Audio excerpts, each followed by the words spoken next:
नमस्कार विद्यार्थी मित्रांनो, आज नवीन व्हिडिओ घेऊन आलेलो आहे फायनान्शियल स्टेटमेंट ॲनालिसिस. तुम्ही जर आपला चॅनल सबस्क्राईब केला नसेल तर सबस्क्राईब करा आणि हा व्हिडिओ लाईक आणि शेअर करण्यासाठी मुळीच विसरू नका. तर मी आहे प्राध्यापक Nilesh Gawade, assistant professor, department of commerce, Sant Dnyaneshwar महाविद्यालय, सोयगाव. आणि आजचा आपला टॉपिक आहे फायनान्शियल स्टेटमेंट ॲनालिसिस. तर त्याच्यामध्ये इंट्रोडक्शन पाहत असताना financial statement is a document that shows the credit and debit balances. Finance is the commercial activity of providing funds and capital to the business enterprise.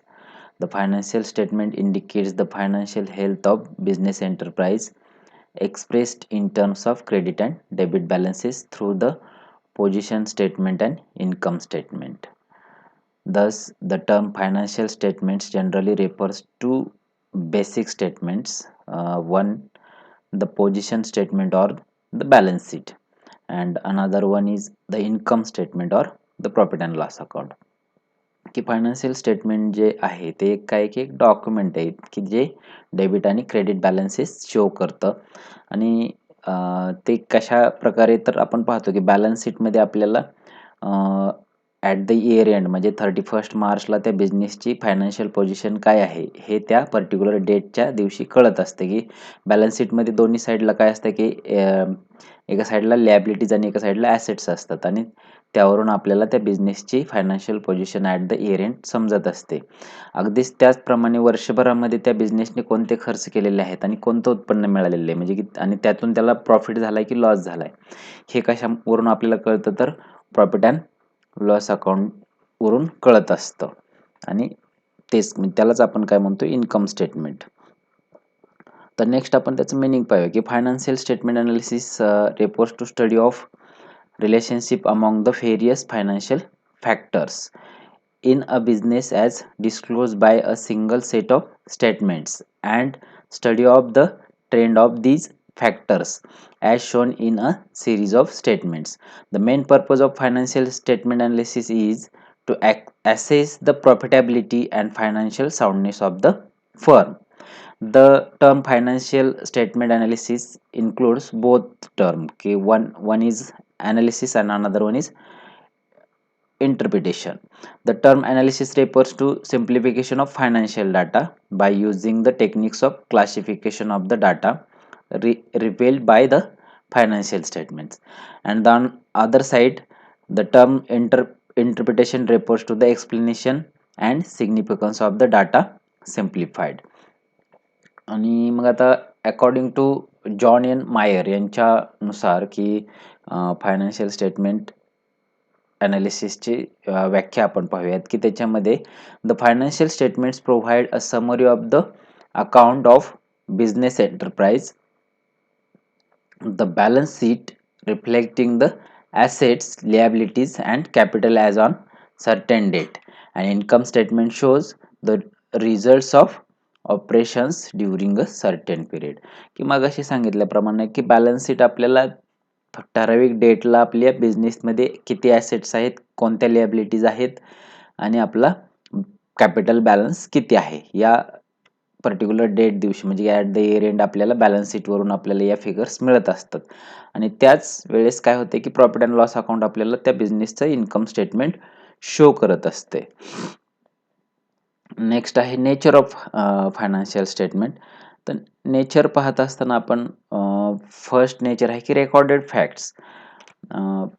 तर generally आपण पाहतो की all the transactions are events source documents are the basis for recording the events.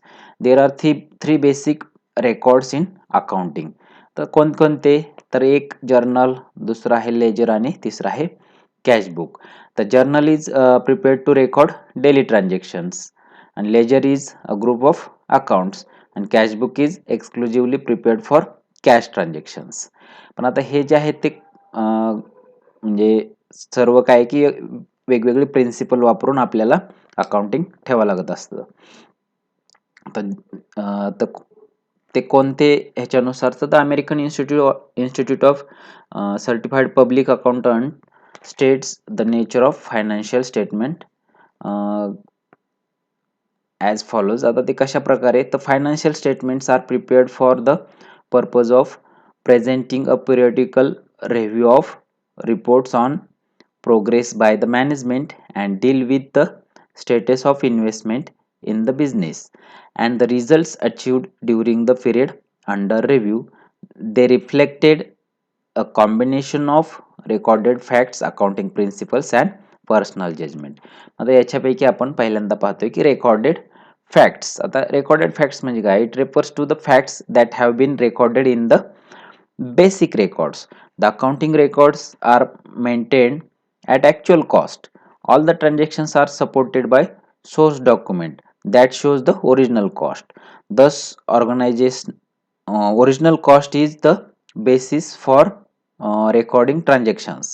The cost concept is fundamental accounting concept. According to this concept, original cost should be considered for recording in the books of accounts. Thus, it provides objective basis for accounting records as compared to estimated market price, which is difficult to ascertain and also subjective.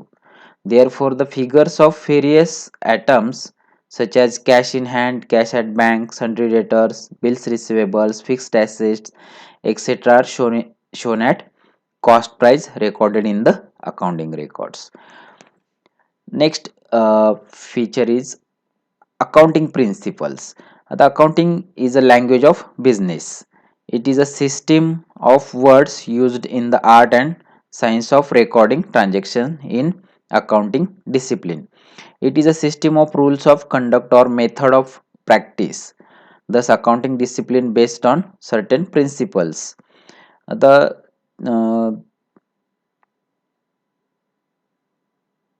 accounting to terminology of AICPA, the term principles, the principle म्हणजे काय, the term principles refers to rule of action or general law or preferred as guide to action or basis of conduct or practice.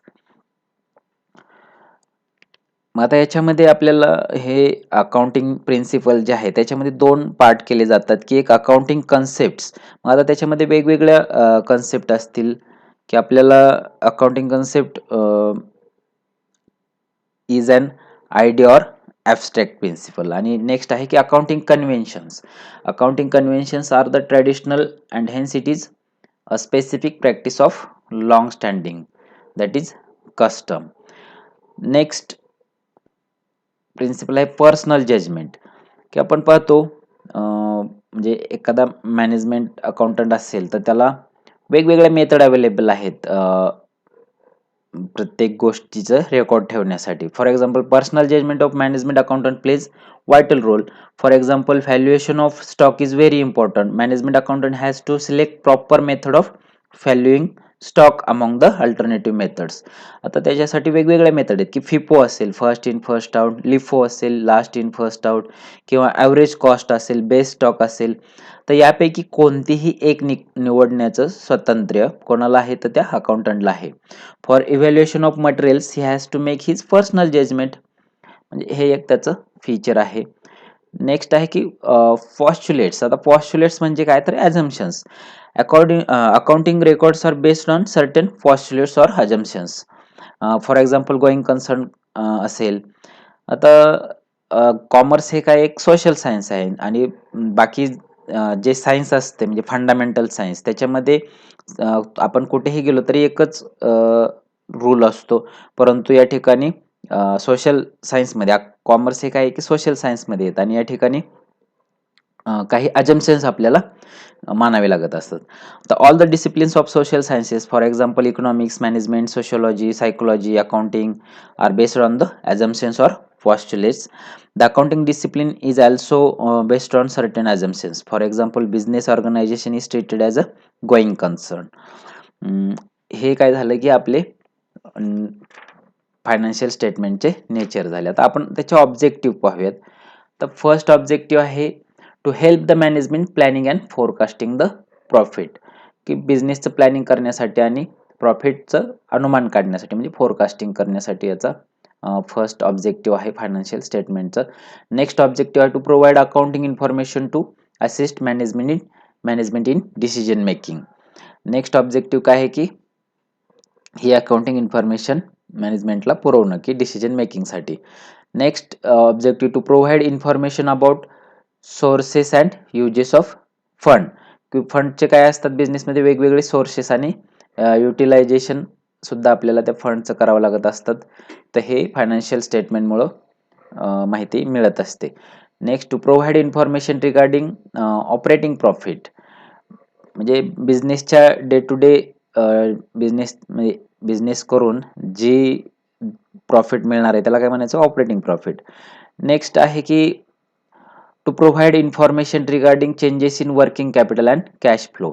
तर day to day ट्रान्झॅक्शनसाठी जो खर्च येतो त्यालाच काय म्हणजे लागणारा खर्च म्हणजेच काय आपलं वर्किंग कॅपिटल आहे.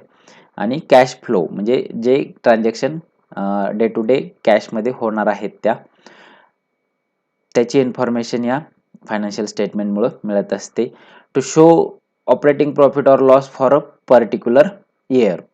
नेक्स्ट ऑब्जेक्टिव्ह आहे to show the resources of business concern.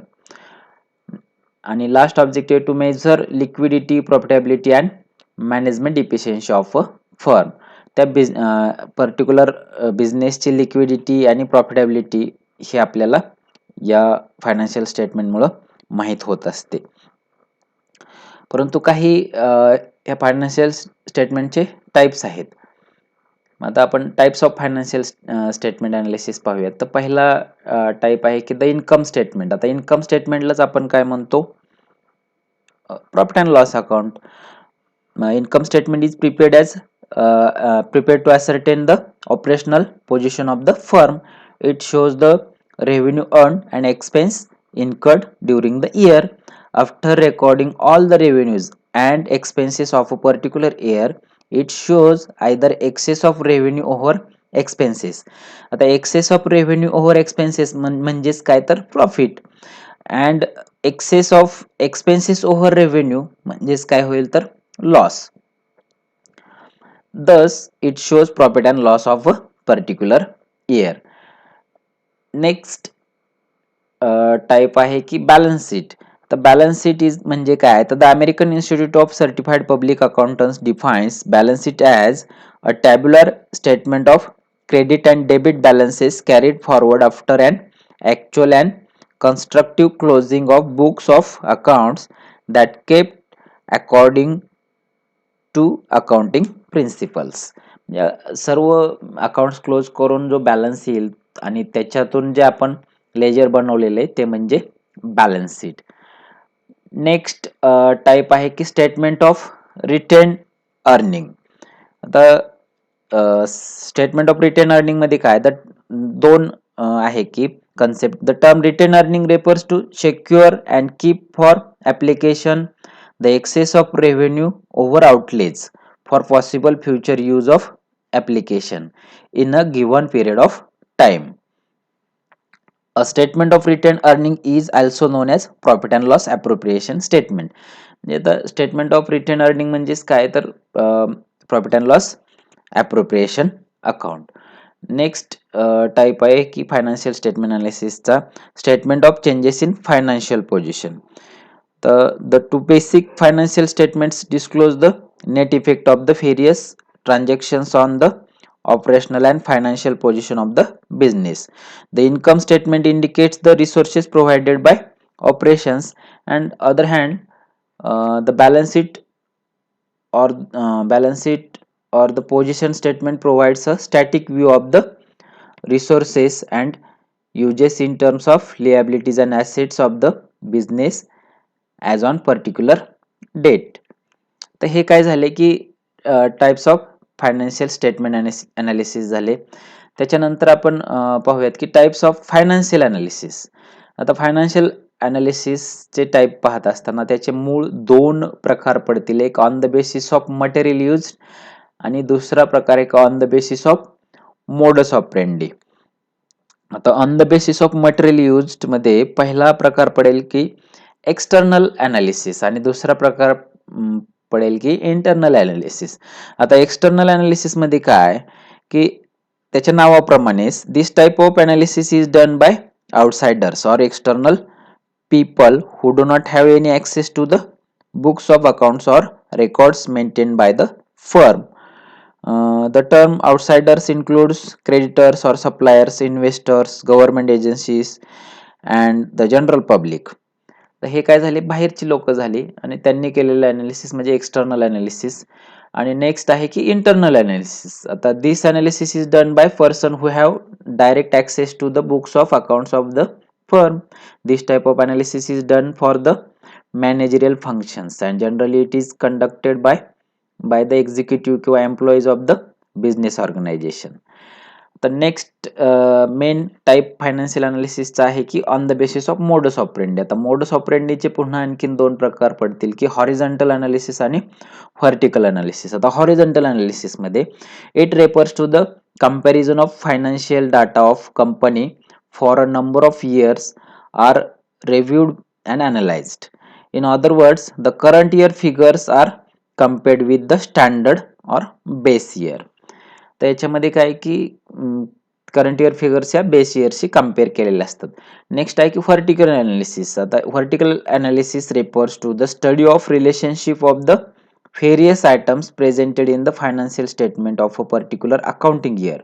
For example, the ratio of different items of cost for a particular period may be calculated with the sales or that period. This type of analysis is very useful in comparing the performance of several companies in the same group or departments in the same company. तर हे काय झाले की types of financial analysis झाले. आता आपण पाहूयात की हे अनालिसिस करण्यासाठी वेगवेगळे टूल्स किंवा टेक्निक्स वापरले जातात.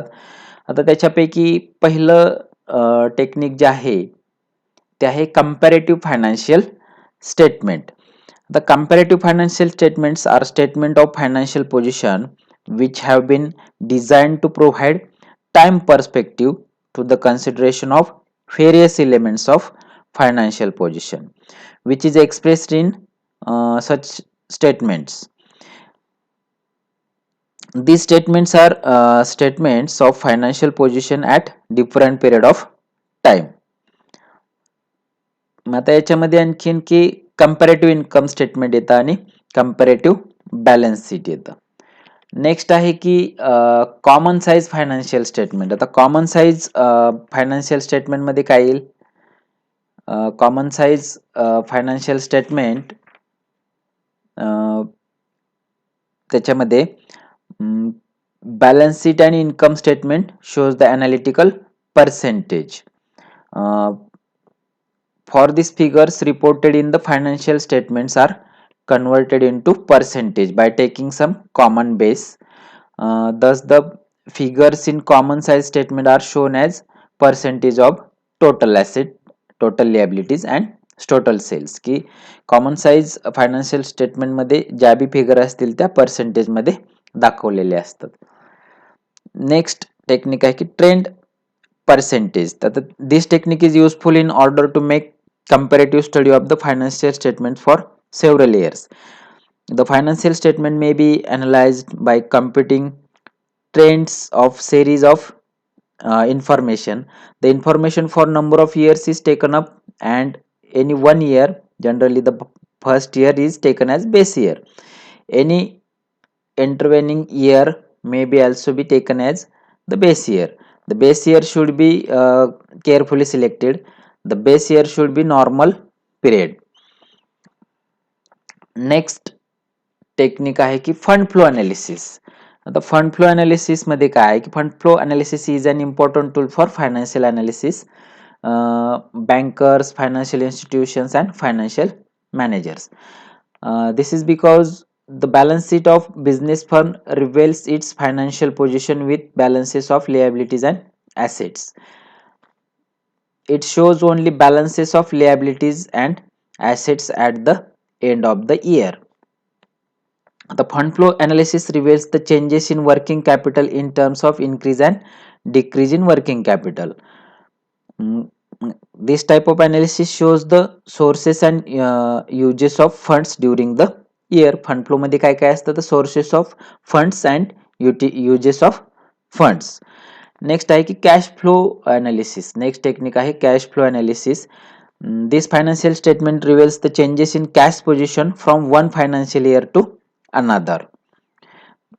It explains the reasons for cash inflows and outflows. Cash flow analysis is useful for cash management. It is very effective tool for short term planning. कारण कॅश फ्लो जे आहे ते आपण कशासाठी म्हणजे अनालिसिस केलेलं असेल तर शॉर्ट टर्म प्लॅनिंगसाठीच अनालिसिस केलेलं असते. आणि नेक्स्ट टेक्निक आहे ratio analysis. Ratio is a simple arithmetical expression of the relationship of one number two another. The analysis म्हणजे means ratio analysis refers to the scientific process of examining something in order to find out what it consists of or understand it. Thus, ratio analysis is the simple arithmetical expression of the relationship of one number to another based on the scientific process of examining the financial condition and performance of the firm. आणि last technique आहे CVP analysis. आता CVP म्हणजे काय तर cost volume profit analysis. CVP means cost volume profit analysis. This technique is very important tool for profit planning. As the name implies it essentially की अगदी नावाप्रमाणेच study the relationship between cost volume of production sales and profit. It is technique very oftenly used for analysis of financial statements. Financial data is made available from both cost and financial records. It gives information regarding break-even point, the effect on profit due to variation in output, selling price and cost, etc. तर हे झाले financial अनालिसिसचे tools and techniques. Thank you.